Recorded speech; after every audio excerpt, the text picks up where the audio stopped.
You're watching The Breakfast Club.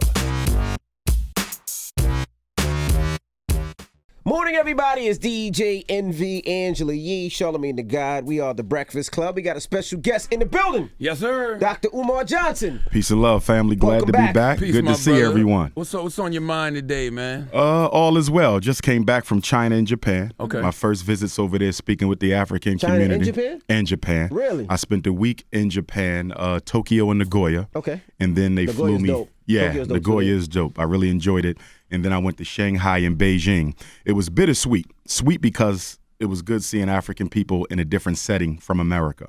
Okay, I had never been to China. So it was very good to see that. The bitter side is the fact that we're not treated well over there. I'm not Really? surprised at that. What you mean? But I was taken aback by the extent to which racism is practiced against blacks in China openly. Really? So in America, we have a civil rights culture. So racism, you have to tuck it under. Has to be covert. It has to be covert. Yeah. And China is very much So, like, overt. what kind of things happen? I've never been to China. I've always wanted to go, but In Japan, too, or just China? I'm going to say China, not so much in Japan. They show a lot of love. They love our culture. More and so they really respect China, our culture. Yeah, because America has a very close relationship with Japan. They're the third leg of the Trilateral Commission. So the Japanese are considered the white men of Asia. So we're speaking of China in particular. There were certain nightclubs that we couldn't go into. Really? Oh, yeah. And they will tell you no black people are allowed here. What? There's certain sections of certain neighborhoods you can't live in. So, for example, if they don't want you in a certain section in Brooklyn, they will just use clever real estate tactics to keep you out. Absolutely. Okay, i.e. your credit ain't good enough or the bank didn't approve your loan. They don't have to Or do it's that not in for rent China. anymore. Exactly. They're They'll- direct with it. They're direct with it. We don't want black people here. Why? that's crazy because I know a lot of people, like in the garment industry, they end up having to go to China. Like a lot of people I know, they go Yes. there for long periods of time because that's where the factories are and Yes. so on and so forth. Is it black people? Yeah. And I've never heard anybody say that before. Oh, without question. And the irony is what? Africa is rolling out the red carpet for China. I mean, they're taking over the Caribbean. They're taking over They're Africa. definitely taking over the Caribbean. They're all in South Africa. In fact, Mandarin is now an official language in the Republic of South Africa. Zulu isn't.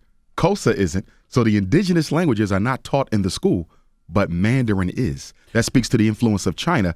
But they don't roll out the red carpet for us in China. You know, it's interesting, though, when you think about it. You think about historically over the years when you go into Chinese establishments and the way they treat us. I mean, that's why Old Dog Smoke dude in minutes. You know what I'm saying? Yeah, he was Like, let's be stupid, clear. I never put two and two together, but yeah. Well, my Yeah. dad's Chinese, and I mean, look, my whole side of my family is Chinese. I will say this though: my grandparents weren't happy about my dad marrying a black woman, and they definitely didn't go to the wedding. Really? Yes. Okay. Well, Well, you just proved our there point you go. again. But, Let me- they're from China, but my aunts and uncles all are fine because they were born here, so it's different. Now, remember now, when you travel throughout Asia, okay, particularly when you go to Southeast Asia, they get darker skinned. For example, in Vietnam, there's Vietnamese who look just like us. Yeah. They have the Asian phenotype, okay, the face structure, but the skin tone and the hair is just like us. I remember speaking to some elders who served in Vietnam. They said we brought some of those prisoners of wars on the truck, and they looked like they could have been from North Philly or South Bronx. They look just like us. The Cambodians look just like us. Even in China, there's certain places you can go where the Chinese are black skinned with nappy hair. Again, the Asian face structure, but totally African because we're the first to settle China. There's Remember, so many Buddha. Chinese Jamaicans, though. There's a lot of Chinese Jamaicans. Yes. There's a lot. Yes, indeed. Yes, indeed. So remember now, Buddha comes from India and goes into China.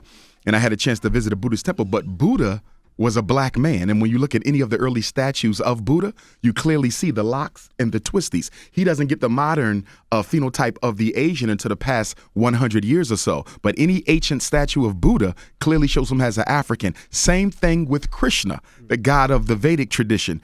Krishna means the black one, and Buddha means the black face.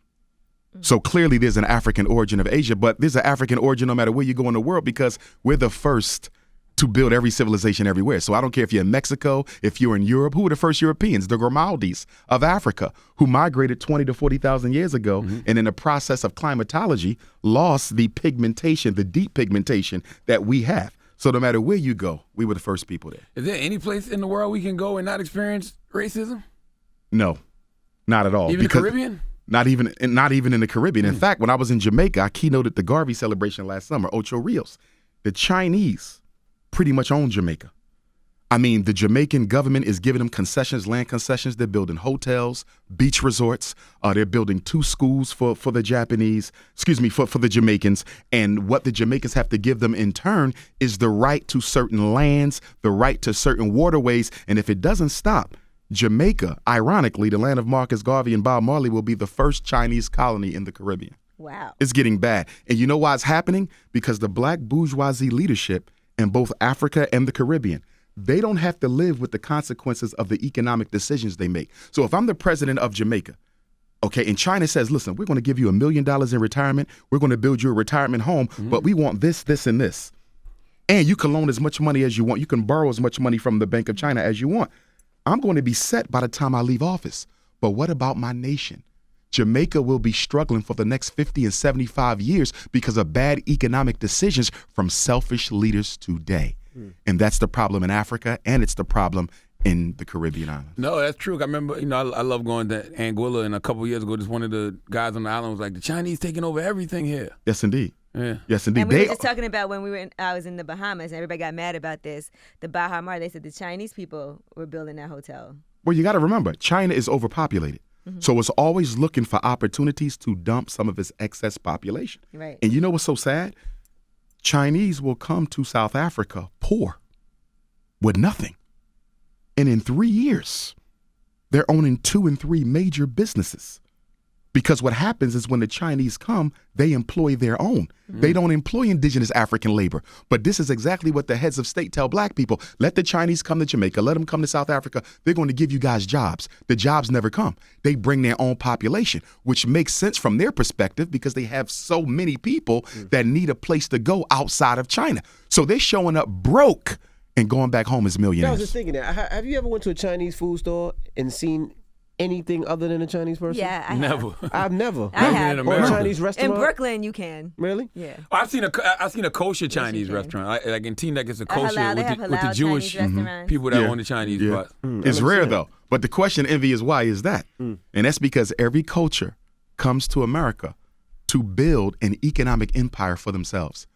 The Chinese, East Indian, Arab, Latino, whoever comes to America comes to build a cultural empire. Everyone except African Americans. So when you travel the country, you got a little Italy in every major city. Right. You got a Chinatown in every major city. You even see little Cambodias popping up now around the You got United Martin States. Luther King in every city too. Exactly. Well, Ain't you no got black people living on it. You got a Martin Luther King Jr. street. Yeah, street. You have a Martin Luther King Jr. street, Right. but there's no Africa town. There's no place in Black America you can go and find the 4 essential institutions needed for a community: bank, school, supermarket, hospital. And you know why that's ironic? Last year, Black America in 2016, we spent $2 billion on Air Jordans, $4 billion on liquor and alcohol, $600 million on fast food, and we bought twice the amount of Mercedes-Benzes as white America, although white America has twice the wealth of black folk. So the question becomes, what is it about the Mercedes-Benz that makes it so attractive to African Americans even when they can barely afford it? And it's because it's a status symbol. That's all. And one thing we know about oppressed people, when you can enjoy true freedom, you surround yourself with the symbols of that freedom. Absolutely. And that's why the Louis bag is so important. That's why our children will kill for Air Jordans. It's not the sneaker, it's what it represents. And if I believe I'm worthless, that means I can only add value to myself by what I put on my body as opposed to what I put in it. How do we stop that? How do we slow that down? Because since I was a kid, those symbols, I mean, when I was a kid, it wasn't a Mercedes, it was the Cadillac. Yes. You know don't what I mean? feel like that anymore, though. I think the world Because I think still does. you've been, I don't. yeah, but you've been Right. exposed to knowledge. I and- just buy what I like now. But when I was a kid, I wanted that car because it was a status symbol. I wanted those sneakers because it was a status symbol. You know what I mean? But how do we get back to the part where, it's not like that? You're going to have to re-engineer the mind. Let's go to college. We all went to college. Remember in Not me. college? Well, not mine. Okay. But you've been on campuses. And you notice how fly the black undergraduates dress, right? Right. But then when it come time to pay that tuition, half of them got to take off a semester because they ain't got the money. Right. But look how you drive and No, look how we you. didn't drive. We didn't dress fresh at my school at all. We all had on sweats every day and hoodies and we wasn't. I went to a PWI, and now up in PA we got Lincoln, we got Cheney, but I've been around. Yeah, I went to Wesleyan, kinda- and we definitely dressed Okay. Because now hippie-ish. I would say your school was unique Because in most It's places very now, you went to liberal. a HBCU. I went to Hampton. We, Yeah. you know, the females dressed up and then the fellas Exactly. dressed up. You know what I mean? Exactly. It was what it was. And I remember we had a financial aid seminar by the director of admissions. And he said, I don't understand y'all. He said, y'all got money for chains. Y'all got money for Powerhouse. Y'all got money for Jordans. Y'all got money for nice cars. But you ain't got the money to pay your tuition. And you know what that's about? It's about priorities. Priorities, that's I was right. at a home ownership seminar, and guess what the white guy said? He was from a bank, and he was honest. I agreed with him. He said, listen, it's not always about racism, although that was incorrect. But the point that he made next was correct. He said the problem is when y'all come to us for a loan, when African Americans walk into a white bank for a loan, what normally disqualifies you isn't even your credit so much or your employment history. It's your priorities. You often buy your car before you buy your house. Even if you have a half decent income, if you already bought the caddy truck, the Benz, the Mercedes, and you're coming to look for a home after the car, I know that if you fall into tough economic times and you have to make a decision between your mortgage or your car note, you're going to pay your car note first. Yeah, because I ain't bringing people over to the house, but they going to see me pulling up all the time. So I got to Exactly. keep that truck, man. Exactly. Exactly. But you know, not for nothing, that's the way of thinking. You know what I mean? When I first bought my car, I was thinking, nobody gonna see my house. They gonna see my car when I pull up. Exactly. I've always thought the exact opposite, man. That's so crazy. Like, I've always thought I'd rather have a nice-ass crib and it don't matter what I pull up. But I was with. 18 years old. Well, that's mature man. thinking. But at 18 Yeah. years old, And that is 19 not years the old. predominant mode of No, thought you're for right. African Americans. You're absolutely right. You're right. You understand? Now, our last conversation last year was just before the Donald Trump election. Remember that? And y'all asked me did I think he would win. And you And I said said yes. Hillary was the choice, but I think he may win because he's changing, the trajectory for poor white America. And no one expected a filthy rich white man to garner so much support from poor white America. And so they ended up in the 11th hour having to give him that White House.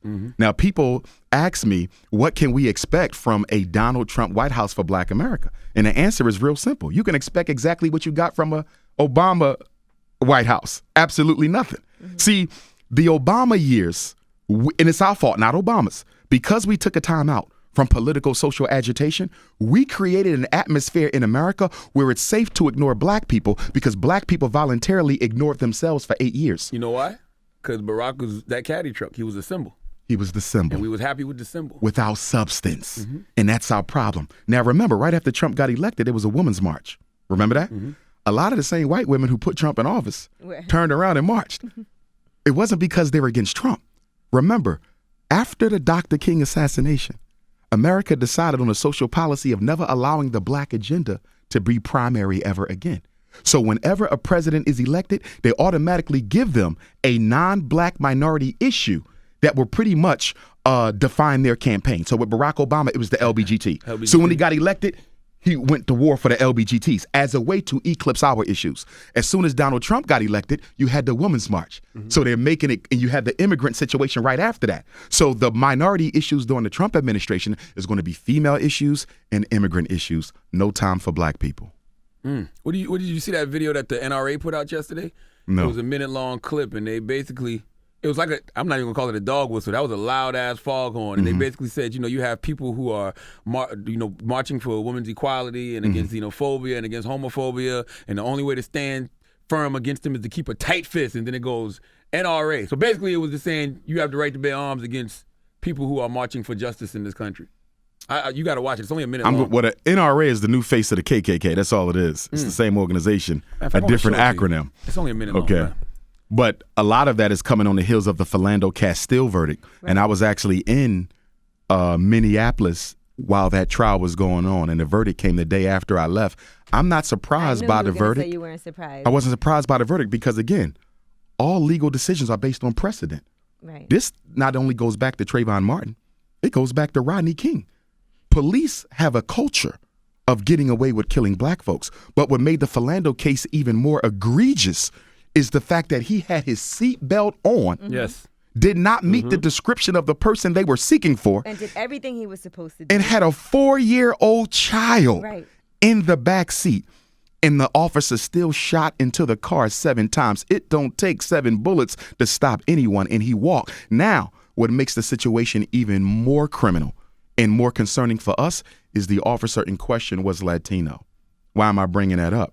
Because now we're moving away from the fact that white males can get away with killing black people.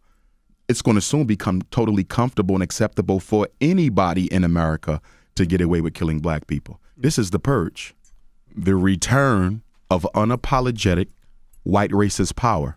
And America was founded on that. And one of the reasons we as African Americans keep on getting the situation wrong is we keep on trying to separate our issues from American history.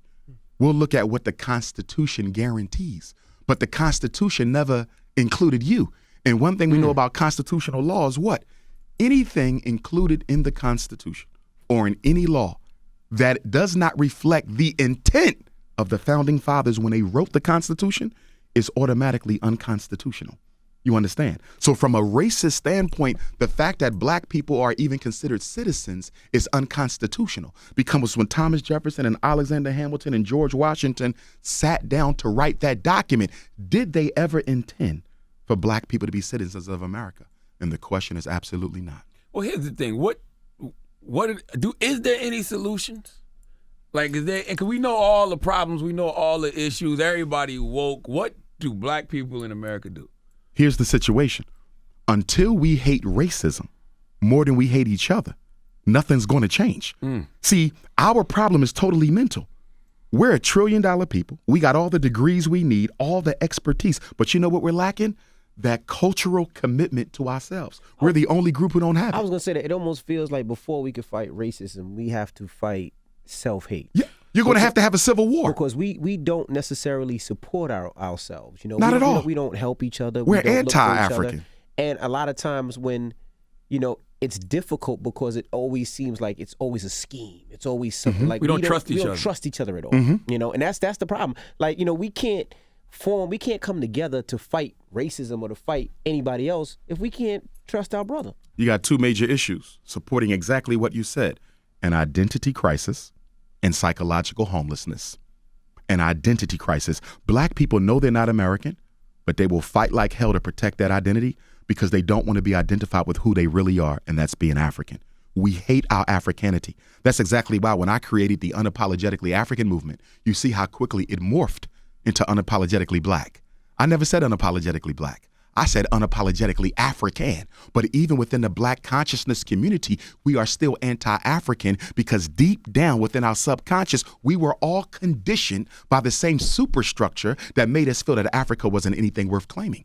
So the blackness is a step away from whiteness, Envy, Right. but it's still 10 steps away from your But we're Africanity. raised like that. As a kid, I'm not gonna say my parents, but you always know when you get out the hood, you're doing well. When you live with the white folks, you're doing well. Exactly. When you have a lawyer and your lawyer's white, you're doing well. When you have a white accountant, you're doing well. That's So kinda, your standard of excellence is outside of your community. Absolutely. And we're the only people who have a standard of excellence, an ideal to achieve, that was created by our oppressors. See, my father used to always instill in me that, black is beautiful, or he be listening to James Brown say a lot, I'm black and I'm proud, or we'd be wearing the African medallions, the Malcolm X hats. Like, he would always make me watch Elijah Muhammad videos, Farrakhan videos. So I always thought black was the shit. But when it came to business, my father, I would always hear my father say, that's why you can't do business with no niggas. You know what I'm saying? All the time. Like, that's what would warp my mentality when it came to doing business. But as far as like just black pride, I was always like proud to be and black. that's the same thing here. You always had black pride, but when it came to business, it was like,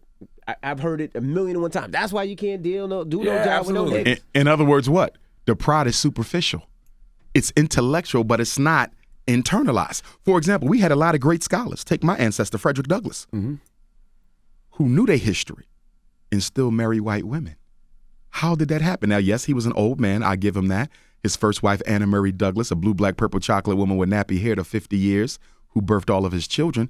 It was after she died that he married the white woman, but nonetheless, he married a white woman. Had Frederick Douglass not married that white woman, he would be undisputably the greatest black leader that ever walked on American soil. But because of that one mistake that he made. But the question again is, why did he do that? Status Because symbol. guess that what? white woman was that caddy truck. No, you know what I think it was? What? I think to some extent, and I can say this, he suffered some of the Barack Obama, W.E.B. Du Bois syndrome. And that is when you are mixed racial ancestry, which I don't even like to talk about because 300 years ago, there was no biracial or multiracial. If your father was white or your mother was white, you were still African. See, this is a modern thing, this whole multicultural movement. You never had that. Frederick Douglass was never called biracial. He was never called multiracial. He was called the N-word like the rest of us. There was no separation until the 20th century when America realized that we can use black people against themselves by giving them a new set of identities that allows them to disidentify from each other and identify more appropriately with us. But the point I'm making is the reason Frederick was able to do that is because deep down within himself, he may have still screamed for that validation. Now, you said mistake. People are going to be mad at you by saying he made a mistake by marrying a white woman. Sure. Why do you say that's a mistake? Because shouldn't it be the man fell in love with who he fell in love with? No, because marriage is a political decision. Who you marry tells me who you are. When you marry a woman, you don't just marry her. You marry her culture.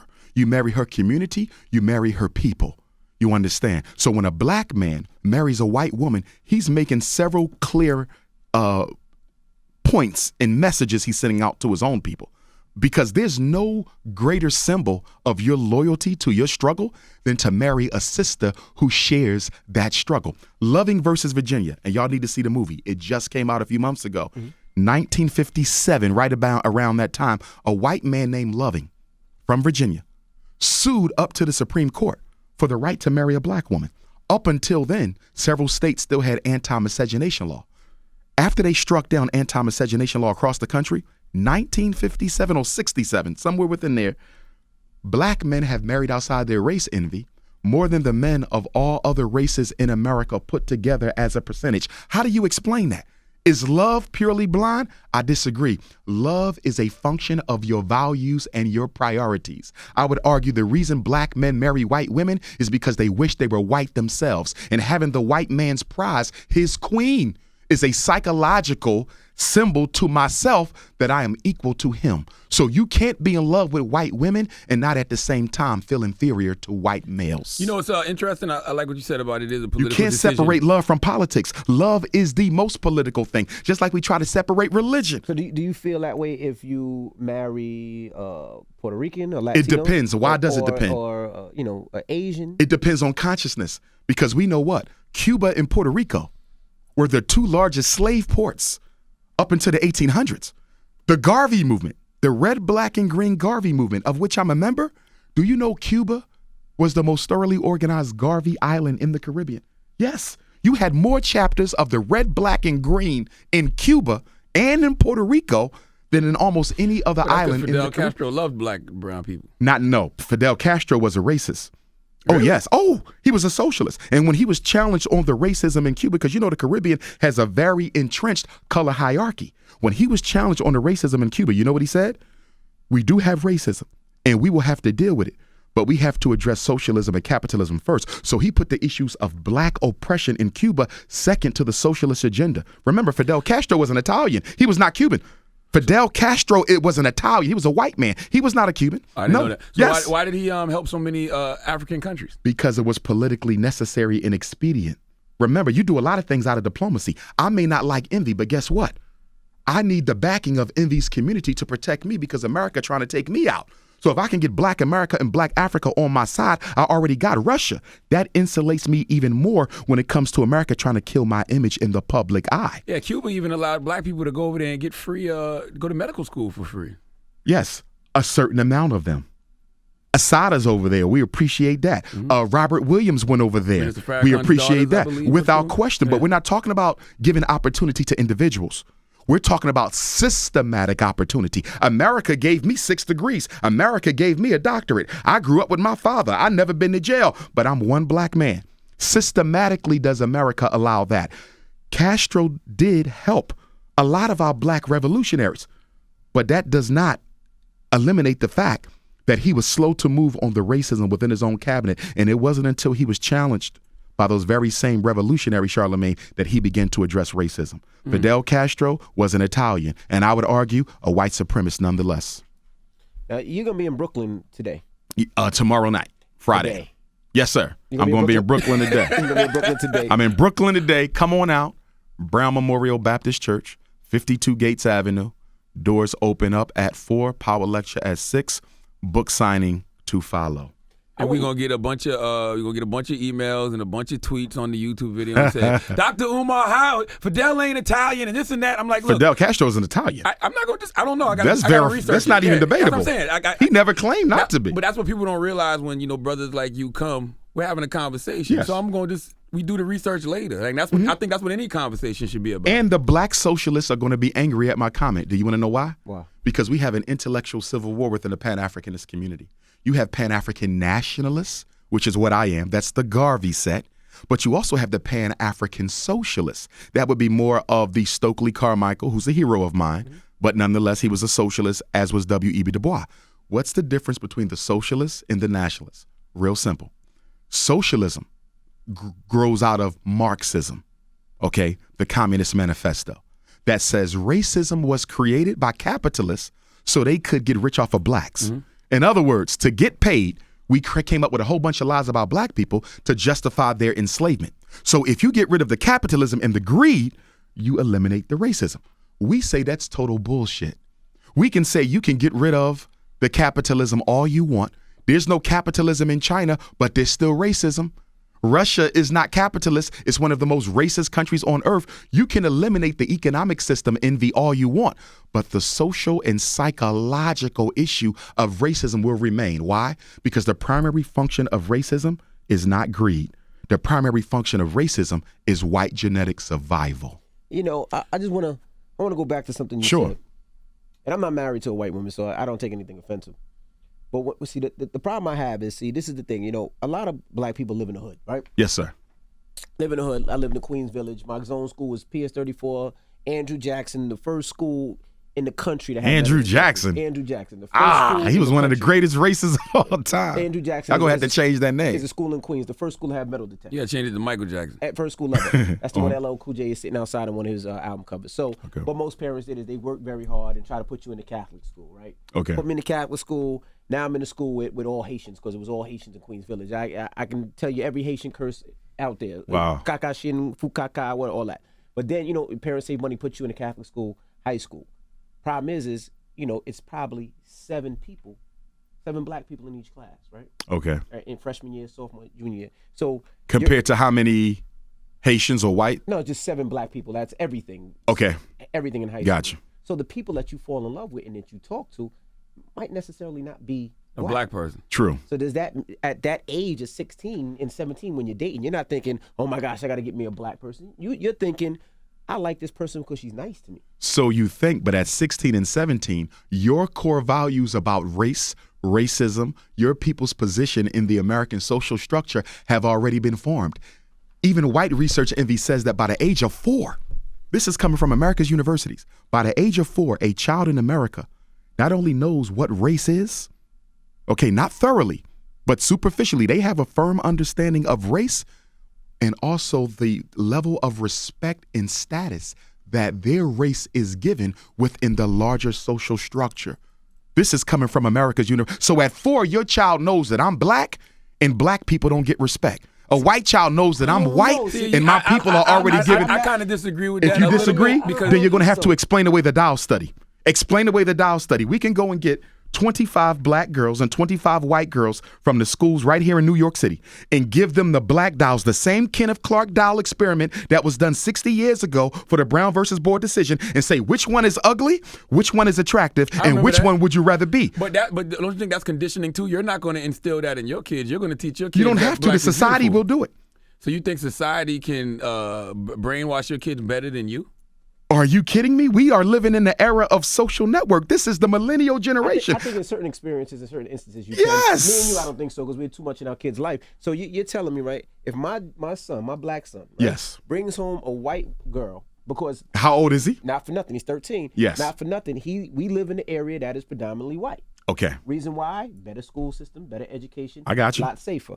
So if he brings home a white girl, I should be like, son, We need to shouldn't- have a you conversation. shouldn't date her. You should date a black person. Yes, Black sir. women. Yes, sir. I don't agree with that. See, And let me tell you Wait till why. he get older and go to But let me- college. but let me he say- like mayonnaise now, but when he go to that HBCU and see that No, soul food. Let, But you- let but- him experience what he likes. But I don't wanna envy- be the person that says you could do this. No, you have to be marry the a white- person because you have to teach your son loyalty to his community. European Jews do it. Arabs do it, Chinese do it, we're the only people who feel anxious and ambivalent about telling our black boys that you better love and marry a black woman. And you know why we feel ambivalent? Because all of us have been conditioned by church envy to be colorblind. We're constantly told over and over again that it is wrong to be for yourself before you are for anyone else. And that's why Africans are dead last. I don't agree. It's nothing wrong with being loyal to yourself. There's nothing wrong with being loyal to yourself, but Yes, it's sir. also who you love. I can't tell my son who he connects with better. Can that white woman ever understand your son's struggle? Fuck no. Thank you. So why would you want him to spend the rest of his life with a woman who can never understand how he feels when the New York City Police Department pulls him over? Dr. Umar, You better- need a woman who can feel you. And the only woman on earth who can understand the black man is the black woman. And that's why I cannot respect a black man who is not committed to a black woman. That's the greatest symbol of pride in self. I agree with you, but I do think people, fall in love with who they fall in love with. But But love is a function of priorities and values. yes, and you better never get caught with a white woman. Ever. You can't even glance at a white woman. Now, since we're on the topic of family, Go ahead. there's a rumor that has to be dispelled. I'm hearing black people going around saying that slavery destroyed the black family. Nothing could be further from the truth. Slavery didn't destroy the black family. Do you know that we were still getting married through slavery? Jumping the broom in secret, even under punishment of death. We were married during Reconstruction. We were married during civil rights. When do you begin to see the rise of the single-parented black female household? 1970. After they killed Dr. King, the United States government said we must neutralize the black power base. And they determined that the black power base was the black family. It was independent black skilled men and women who financed King, financed Mr. Garvey, financed Mr. Muhammad, financed SNCC and CORE, the Freedom Riders and the sit-in movement. So they said, if we want to crush the black struggle, we got to crush the black family. So guess what they did in 1970? King dies in 68. In 1970, they came into the black communities and de-industrialized our city centers. In 1970, they started shutting down the factories. Remember, up until the 50s and 60s, you didn't need a college degree to get a decent job. Many of us got grandparents who worked in factories their whole life and lived better lives than we're living now with 2 and 3 degrees. They could work in their same neighborhood, and everybody worked for the factory. Good retirement, pension, benefits, medical. They started shutting down the factories in 1970, and then they went into the high schools and did what? Started deindustrializing the inner city high schools. Up until 1970, you could graduate from almost any school in New York certified as a plumber, certified as an electrician, certified as a carpenter, auto body, brick mason, a welder. They took all those programs out. These are the skills that pays the bills, gentlemen. As long as you have a skill, you can always feed your family. But if all you got is college degrees, you might end up in the unemployment line. Why? Because the skills that we learn in college are not necessarily marketable to other black people. I'm a psychologist. Ain't too many black people running around looking for a psychologist to reveal all the skeletons in their closet. Yeah, you'd rather talk to a white Exactly. person. So they started sending us to college instead of teaching us how to work with our hands. That was the 70s. That was the economic castration of the black male. Now let's go to 1980. The CIA comes in, cocaine import agency. They drop off crack. So now the unemployed black man who has always been a breadwinner, Envy, even in slavery, we were always the breadwinner up until 1970. Now the crack comes. You got a decision.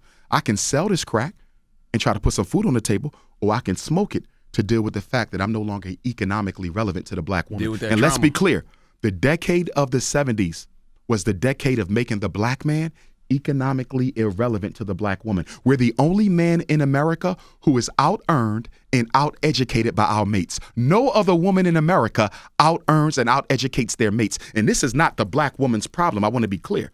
This was systematically done to make us irrelevant to our families. Then the 1990s come, Bill Clinton crime bill, 3 strikes and you out. Mandatory minimum wages, the Bill Clinton crime bill. Now all those unemployed black men who got caught smoking crack or selling crack now being sent off to jail. And then they also give us the ADHD so that we could dope the kids up with the same medicine that sent the father to jail. Then the year 2000 come, George Bush hits us with the what? Faith-based initiative. He finds a loophole in federal law that allows you to finance churches. So now the mega churches and the medium-sized churches in the black community, Charlamagne, are being financed by the government. You think it's a coincidence, Envy, that you don't see no major churches involved in the miseducation movement? No major churches involved in the mass incarceration movement? Black No Lives major Matter. churches involved in police genocide? Yeah. No major churches involved in poverty? Where is the black church in 2017 when it comes to black people issues? They're missing in action because they're being paid by the government to stay out of the struggle. And that's why it's called faith-based initiative. Your pastor is the new FBI agent. Wow. Well, where you gonna tell me you gonna be tonight again? Oh man, Dr. Umar. Brown Memorial Baptist Church, Brooklyn, New York City. Doors open up at 4. Come on out.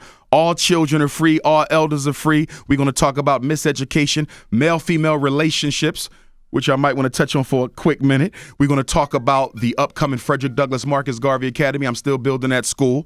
And it's a school in South Carolina I just saw the day before yesterday that I might grab. Okay. I'll help you out with that. Yes, sir. Yes, sir. So, where's it at? I'm going to tell you off air. All right. I do have one quick question Sure, you can answer in sure. less than a minute or two.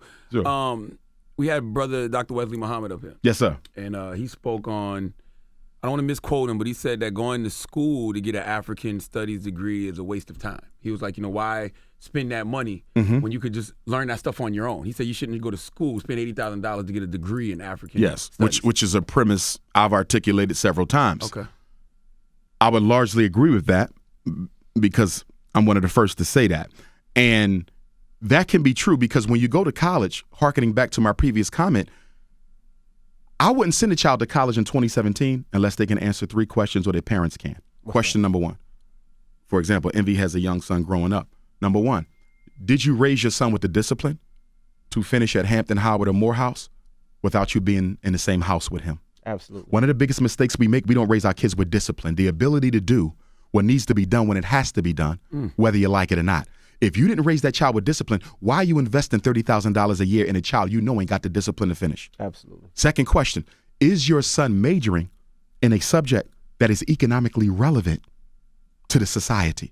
So if you get a PhD in African American studies, I'm not against it, but you better have a plan for how you're going to be able to use your degree to earn a decent living so you can pay back all that student loan debt that we've been accruing over the past 4 or 5 years. And then number 3, how is your chosen profession going to benefit the black struggle in any way, shape, or form?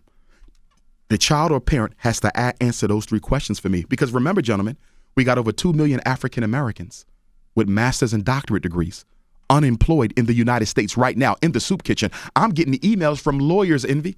Dr. Johnson, I'm a lawyer and I can't find a job. A lawyer? A black attorney? And black attorneys are small compared to the attorneys of other cultures. But you know what? That's when we as people need to start employing them. Our we own. need to Absolutely. start That's why we employing need the our own, banks.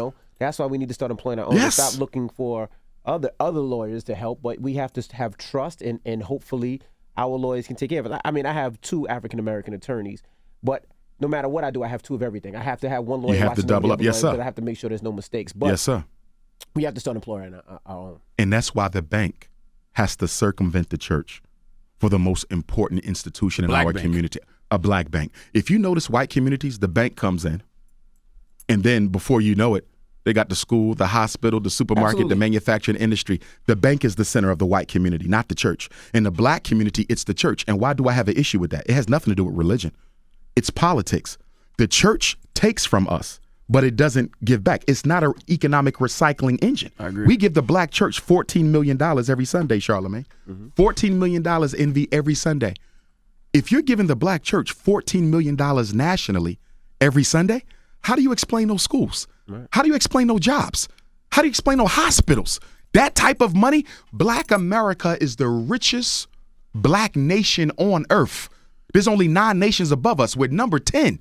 And all the other nations, none of them are black. So we're the only African population that has the ability to save itself. We all we need. But we choose not to do it. All right. Dr. Umar Johnson. Yes, sir. Thank you for joining us. Thank you, my brother. As Dr. Umar be always. speaking in gold, man. Great conversation as always. All right, it's the Breakfast Club. Good morning.